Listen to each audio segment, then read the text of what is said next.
Well, my friends, I am Richard, and this is your seat at the table, and we are looking at a brief on the second book in the Warrior Trilogy, Warrior Riposte, yeah, by Michael A. Stackpole. So, what we have here in the first book is the prelude to the fourth Succession War. We see Justin Allard, the son of the minister of House Davion's intelligence ministry, basically disgraced and exiled to Solar 7, where he ingrains himself into the compelling underworld there and becomes a poster child of the uh, everything that everybody hates about the House Davion. And in the process, opens the windows for him to gain entrance into the higher levels of the Capellan Confederation's intelligence ministry and hierarchy. In addition to that, we see the successful rescue of Melissa Steiner from the clutches of the Caridans, who was in process of secretly traveling to the Federated Suns to spend time with her future husband, Hans Davion, and among other things. So in this book, we see the building storm and gathering information. We're introduced to how a bit more of the inner workings of Comstar and just how much Comstar meddles with affairs of the inner sphere. We also see the machinisms and plotting of Michael Hasek Davion against his brother-in-law, and how he's getting deeper in with Chancellor Liao and House Liao. We also see some brief inner workings of House Kurita between Theodore and his father Takashi, as well as Yoriyama, Kurita Yoriyama, who is now heading up an elite mech regiment with a destiny to confront Morgan Kell.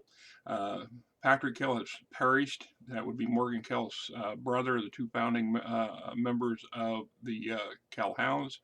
And Morgan's come out as this is a sign between him that this duel between him and Yuriyama are to be concluded.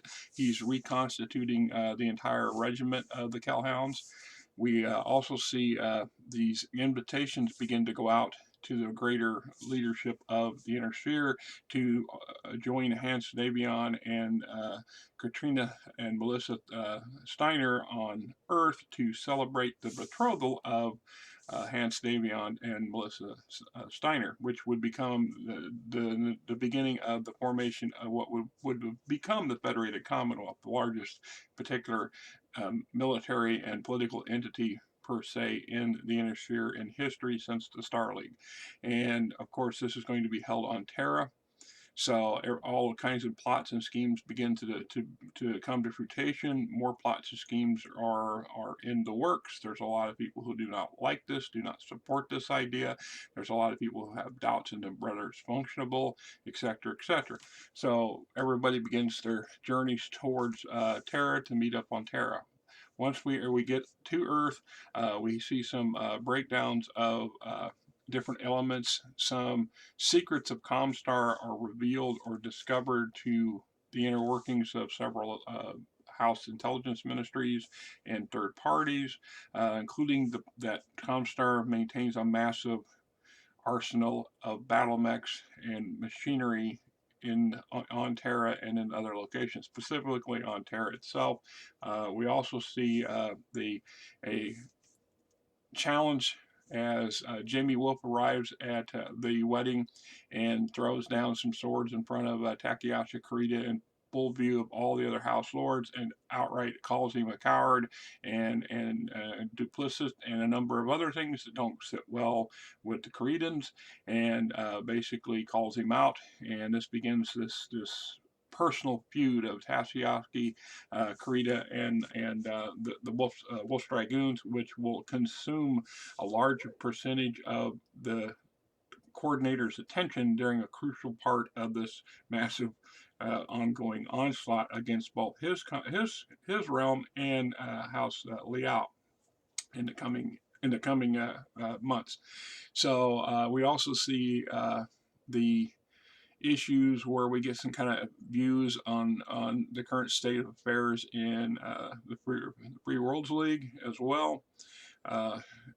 At the end of toward the middle of the end of the book, the wedding takes place, and if you really don't like spoilers, and you probably shouldn't be listening to these videos in the first place, the declaration of this political union between these two houses is confirmed, that the wedding is undertaken and concludes, and then at the wedding ceremony, the party afterwards, if you will, where Hans and Melissa Steiner, Davion are cutting up the cake.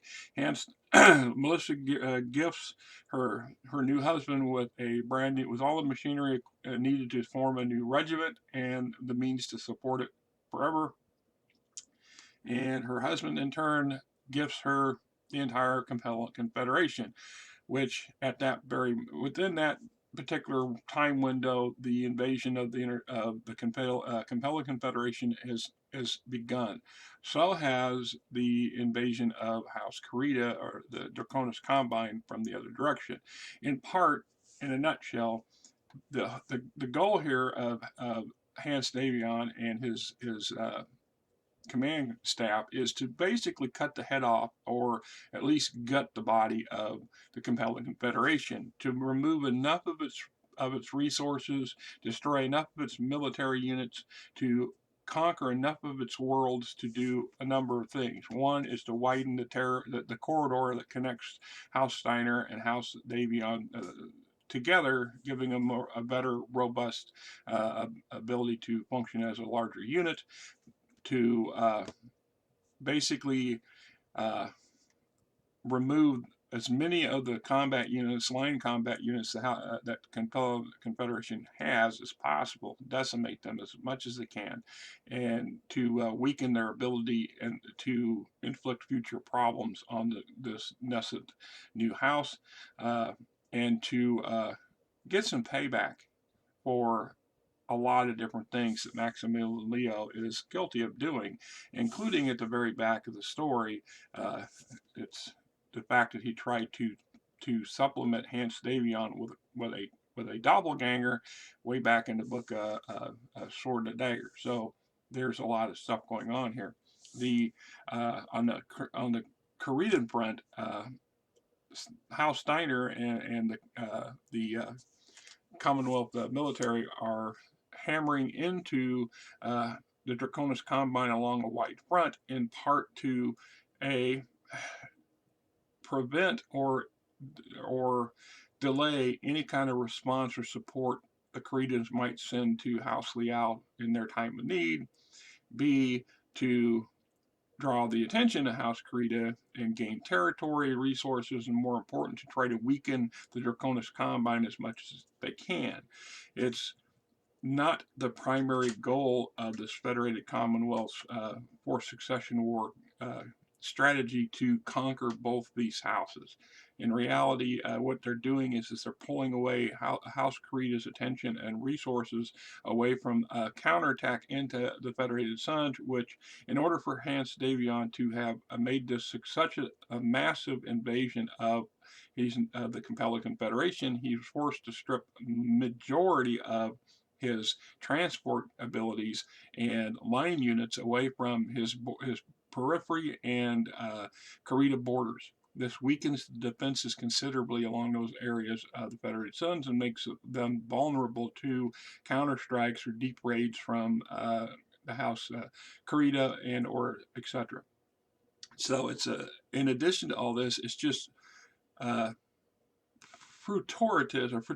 It's just lucky that for Hans Davion that Wolf Dragoons had such a bad parting of ways with House Karita that they're now in a personal feud, and that this elite combat mercenary command with 5+ regiments of crack troops are now trying to do their level best to gut the House Karita's forces along the Draconis front. So what there are of those forces in the Draconis Combine along the Federated Suns border, for the most part, are concentrating on trying to destroy the Wolf's Dragoons, which in some aspects, it, which this isn't other novels takes place and explains that front in detail and what goes on. And one of these days, I will review those books specifically.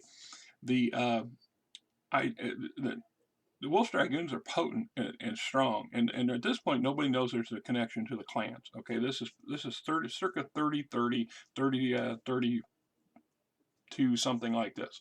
So the clans are still some 20 years away, and the Wolf's Dragoons are very powerful, very potent, but they're just a mercenary command. They are not. They do not have the resources or the sheer numbers that even the smallest houses of the inner sphere can throw at them. But because of their determination, their grit, and their abilities, they're able to face off against as much as 3 or 4 times their number, and not only handle them, but hand them a major defeat after major defeat. This does take its toll. This is a typical horrific victory. The Wolf's Dragoons at the end of this conflict is almost reduced to a reinforced battalion, not quite a regiment in resources. They lose probably 60% of their combat personnel and their mech warriors, and far more than that in equipment. So they are pretty much decimated for a decade. It takes a long time for them to rebuild and reconstitute to get back to their former glory prior to this conflict. And as for House Karita, a dozen or more regiments are destroyed or gutted, but that doesn't really matter because the house has has deep resources when it comes to its military, and is able to reconstitute these forces and or rebuild them in a much quicker period of time. They also lose no space. They lose no ground, no resource bearing planets, etc. in this conflict. It's a personal matter, and it's a matter of honor and face.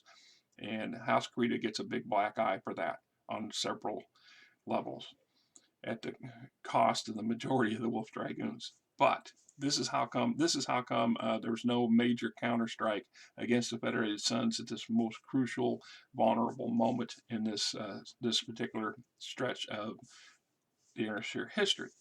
So we transverse from the wedding and the wedding party and the declaration of war against the compelling confederation. Chaos erupts, needless to say, and all the house lords and their people run for their drop ships and make their long trips home. Meanwhile, all across the border between House Liao and the Federated Suns, especially concentrated closer to the Terran corridor, war has erupted. Dozens and dozens of crack and veteran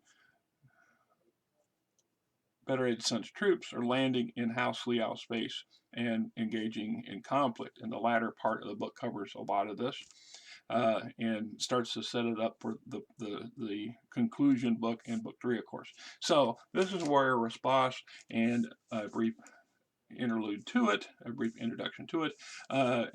If you've seen my previous video on the first book of this, Warrior and Garde, I'm actually in the process of taking notes and going through and doing, because I intend to do a much more in detail video on what's going on in this particular time frame of the Inner Sphere. And as for combat and interaction and role-playing game opportunities, this is just ripe and rich. This is classic BattleTech, classic pre-clan conflict between the great houses and political and social bodies within these houses that interact with each other. And it sets the tone and the mood for decades, our literal game decades. This is at least 20 years worth of history of our real world play and interaction in this particular genre that we so love and enjoy. And if you never had the opportunity to really understand or what came before what you're currently playing now, these books are a necessity. I highly recommend reading them. Get them, borrow them, go to your library, because you probably find them some of these places. whatever it takes, get a digital version of it. You are really missing out on the rich history of the inner sphere. And for those of you like myself who grew up with these things and read these things and enjoyed these things, and go back and reread them. I mean, I mean, this is just me personally. I've had people ask me this many times before. Why buy a book? You just go borrow it from the library, read it, and then you're done. Well, I buy these books because if you look at the condition of my book, I have probably read this a dozen times or more in my lifetime. And I have done so. Right now, I'm currently working my way through my Battletech collection of books because I enjoy reading them. And it's like a movie. If you go back and you read it once, you go through it, but every time you go back and go through it again, you see smaller details, you see things you missed, or maybe you comprehend things better. And so when I'm able to play in the universe and I can play my tabletop war game version of Battletech, or I play a role-playing game version of Battletech, my understanding of the lore and the history and the feel and the flavor is magnified because of my knowledge and my understanding of what's going on the broader scale. And it's the same thing when you talk about Star Wars and Star Trek, things like this. The TV shows are great, the movies are awesome, the books and combination of all that stuff along with our game source book material gives us such a richer, deeper understanding and feel for the worlds that we interact in. Our buy-in to this fantasy setting is enhanced. It's just my opinion anyway. Till next time, this is Rick, and I hope you guys have a great weekend.